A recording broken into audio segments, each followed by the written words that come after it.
był moment, kiedy pomyśleliśmy, może nie powinniśmy wracać tą drogą. Pod samym Araratem, najwyższą górą Turcji, to z najbardziej symbolicznych gór tego regionu, trasa, która na mapie wyglądała jak prosta kreska, okazała się pułapką. Słońce znikało w oczach. Jeśli nie ruszymy teraz, nie ruszymy wcale. A to był dopiero fragment naszej podróży przez wschodnią Turcję. Po 4 miesiącach podróży w kierunku Kaukazu wracaliśmy do domu wschodnimi krańcami Turcji. Nie wiedzieliśmy jeszcze, że ta droga zmieni nasze spojrzenie na mapę świata.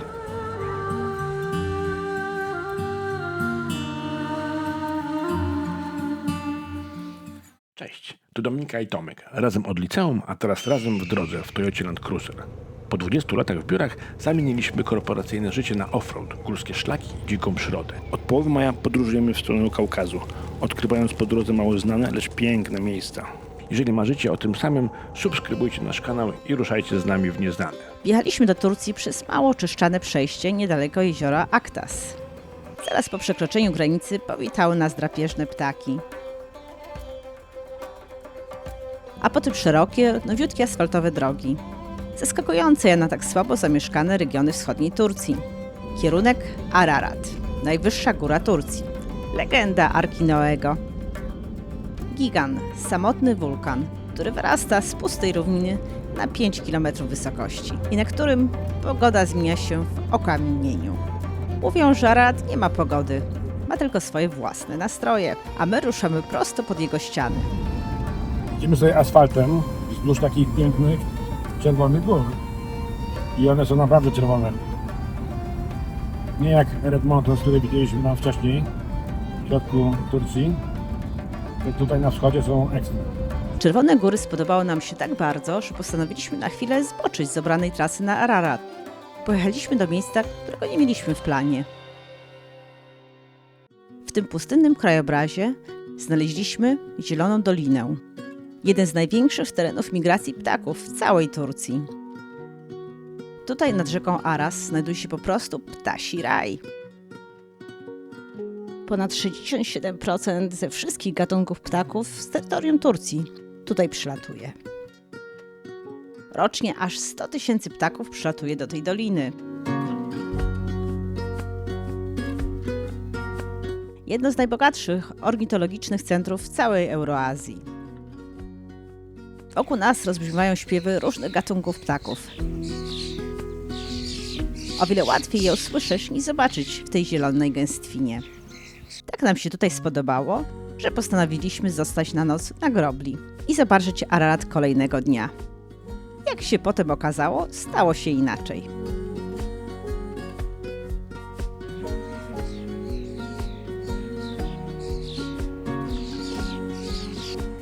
Teraz będzie herbatka.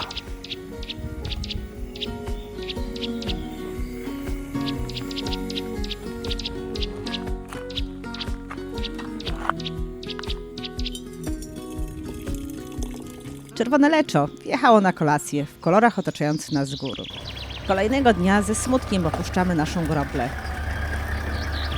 Wiemy, że takich oaz zieleni nie ma dużo w tej części Turcji. Witajcie kochani. Dzisiaj jedziemy pod najwyższą górę w Turcji, Ararat. I będziemy oglądać ten Ararat już z drugiej strony, bo kilka dni temu, albo i ponad tydzień temu byliśmy w Armenii i oglądaliśmy Ararat od strony Armenii. A teraz zobaczymy od strony Turcji, bo Ararat całościowo znajduje się na terytorium Turcji. Jechaliśmy na zachód słońca pod Araratem, a po drodze zobaczyliśmy, że jest korytarz dla ptaków. Byliśmy w przepięknej dolinie Aras i tam spędziliśmy nockę.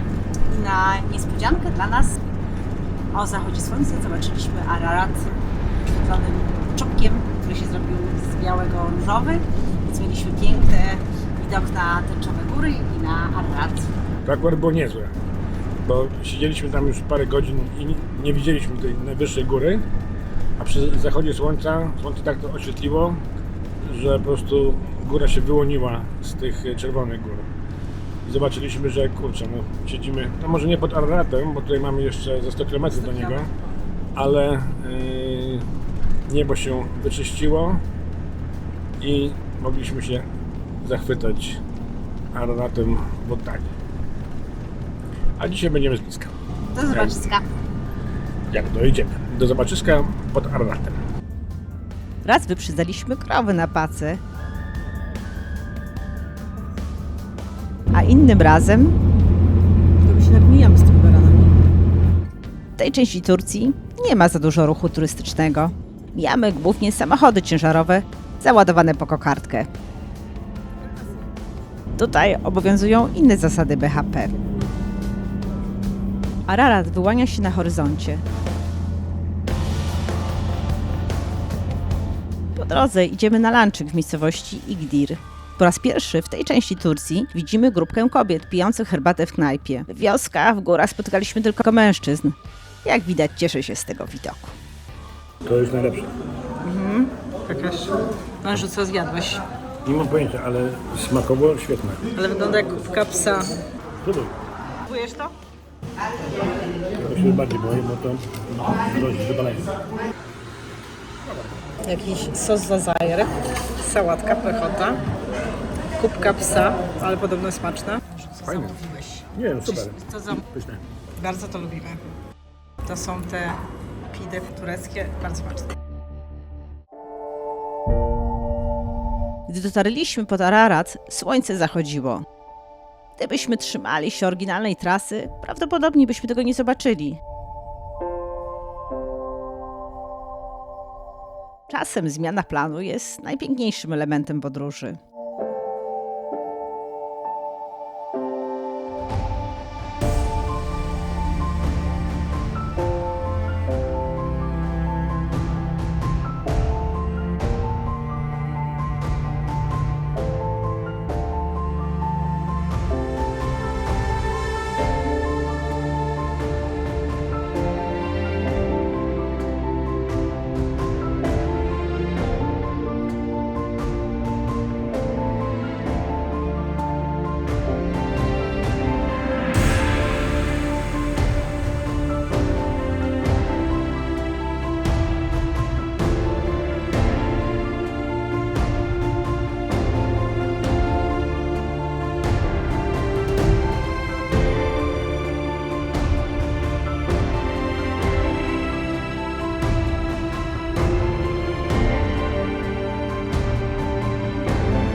Ostatnie promienie słońca.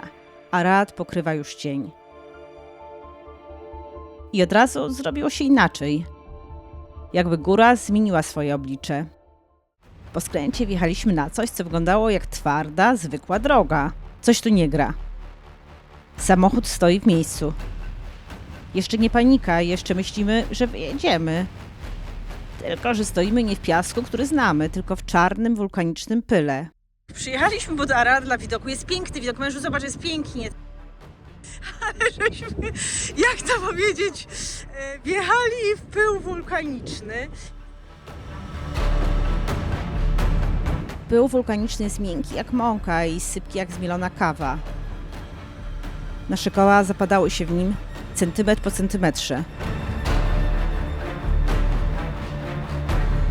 I wtedy dotarło do nas, że jesteśmy tu sami. Nie ma innych samochodów, nie ma zabudowań. Tylko coraz bardziej ciemniejąca góra i my ugrzęźnięci. A najgorsze? Widzieliśmy, że zostało nam tylko kilka minut światła. Po zmroku wydostanie się z tego pyłu wulkanicznego będzie jeszcze trudniejsze.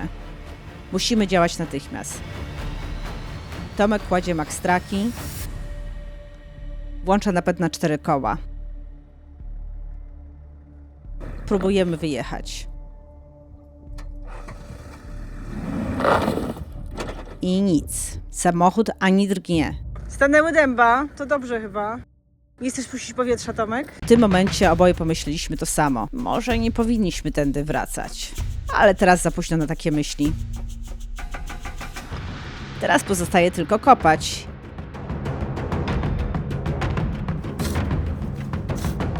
I jeszcze więcej kopać.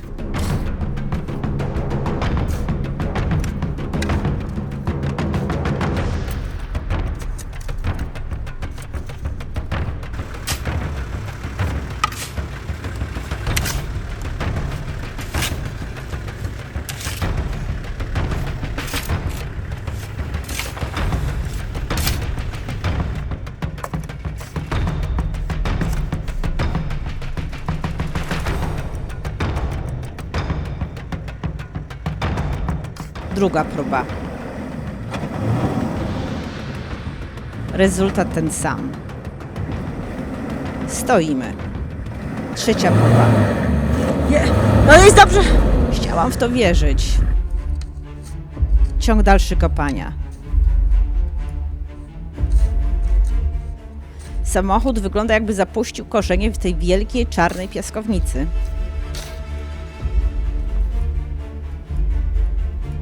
Słońce coraz niżej.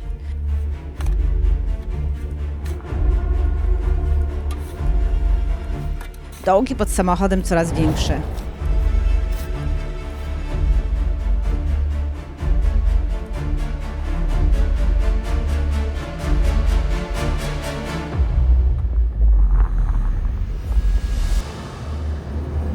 Poszło! W ostatnich promieniach słońca wydostaliśmy się z tej pułapki, w którą sami się wpakowaliśmy. Świt pod Araratem. 5 rano. Po całym wczorajszym chaosie teraz jest spokój. Ararat niewzruszony, ogromny, majestatyczny, pokryty pierzyną chmur.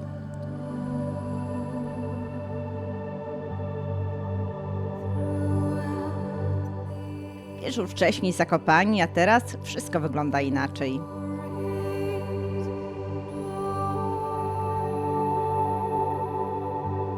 To był moment ulgi. Ten, który czuje wdzięczność za rzeczy, o których wczoraj nie myśleliśmy. Za to, że auto odpala. Za to, że możemy dalej jechać w kierunku domu.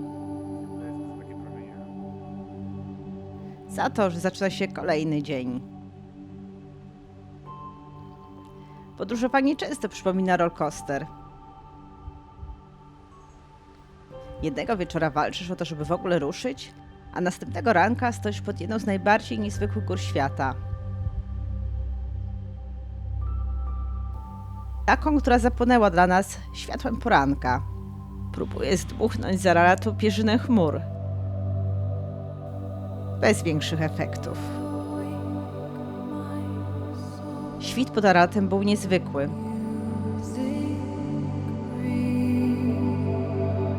Jak nagroda za wczorajszy chaos i wysiłek.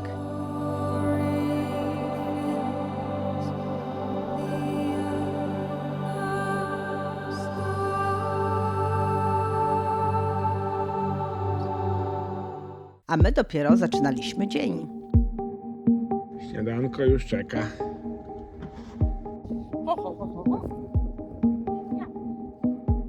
W takim wschodzie śniadanie smakuje wybornie. Nie spieszyliśmy się. Kawa, herbata. Poranna herbatka już się robi. Będzie kawka. Patrzymy, jak światło poranka oświetla ogromne przestrzenie wokół Araratu.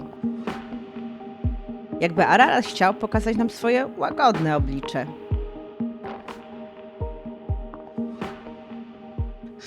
Mąż szczęśliwy z herbatką poranną, kawusią, którą żona zrobiła. Tak, ja mleczko zrobiłem. Jak to krytyka by się zrobiła, halo. Ararat zmienia aurę z prędkością i jakby miał humor dwulatka. W jednej chwili promienny uśmiech, a za sekundę totalna zawierucha. Najpierw wiatr. Taki, który nie wieje, ale uderza. Chmury zaczęły pełznąć po zboczach, otulając niczym gęsta, biała wełna. Pożerały kolejne metry skalistych zboczy na naszych oczach. Jakby góra Ararat przyszła z jednego nastroju w drugi. Bez uprzedzenia. Czas się zwijać. Teraz. Chmury zaczęły schodzić tak szybko, że Ararat po prostu zniknął. Jeszcze przed chwilą dominował cały horyzont, a nagle puf! Koniec widoku. Wrzuciliśmy bieg i ruszyliśmy powoli w dół.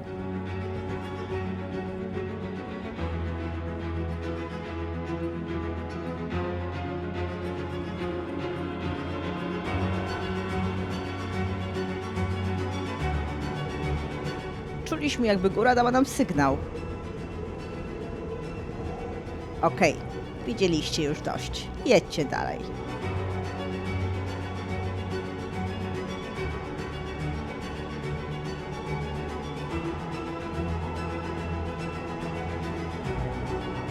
Ararat zostawał za nami. Teraz już całkowicie spowity chmurami. A droga przed nami zmieniała się z każdym kilometrem. Czasem padał deszcz. Czasem chmury się rozchodziły i widzieliśmy pola lawy. I ogromne, puste przestrzenie przy granicy z Iranem. Wiedzieliśmy jedno. Kolejny etap podróży nie będzie taki sam.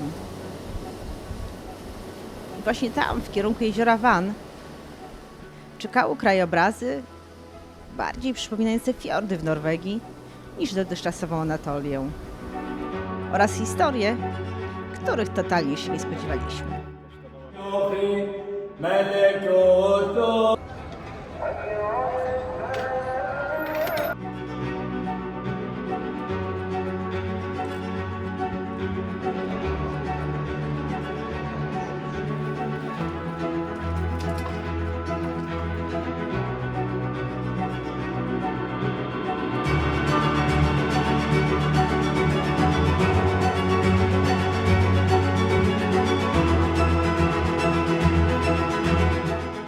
Zapraszamy na ciąg dalszy w kolejnym odcinku Jezioro Van i Perełki Wschodniej Turcji.